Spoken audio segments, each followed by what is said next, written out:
Thank you very much, Take another batch. Mr. Chair, thank you. On the issue of the diaspora, Mheshimiwa Gladys Sholei, through Mr. Chair, it is quite unfortunate that as we sit here, Kenyans have died and have been mistreated in some parts of the world where they go to seek employment.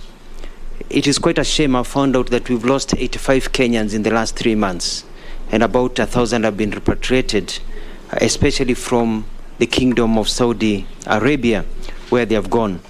I've looked into the matter and I've seen systematic failure in systems, from how they are recruited here and how they are led to operate when they get to Saudi Arabia and other places. The Kingdom of Saudi Arabia is a friendly country. We have an embassy there, they have an embassy here. The Kingdom and the government of Saudi Arabia are not involved in this. But there's a question that we're asking ourselves, and that is, a lot of Kenyans go overseas. They go to Qatar, they go to Dubai, United Arab Emirates, they go to Singapore, they go to many other countries, but yet they are dying in Saudi Arabia. There is a problem.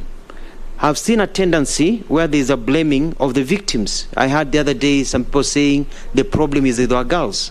It's blaming the victims. It's very, very bad. There's a big problem, and if I am cleared and nominated, I'm cleared and then I'm sworn in, I'm going to ensure that we work with the Labour team and the Labour Ministry to ensure there are systems in this country so that we are able to know who really needs to go overseas, how it is done. Are these girls trained? How do they get to go there? When they arrive in Saudi Arabia or other countries, do we monitor where they are, where they live, etc., etc.? Well, I'm going to put stringent measures, and I'm going to make it my first trip overseas, if I'm approved and sworn in, will be to Saudi Arabia and the Gulf area, personally, to take care of this problem. But more so, we have lost 85 girls within the last 3 months. These are Kenyan citizens. These are Kenyans, and their deaths cannot be in vain.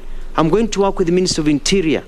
I'm going to work closely with the Saudi Arabian Embassy and Saudi Arabian Embassy and the government, so that we can even allow our DCI to go to Saudi Arabia with me and investigate each and every death that has occurred, so that each and every person who participated in the death of these girls is brought to book and charged.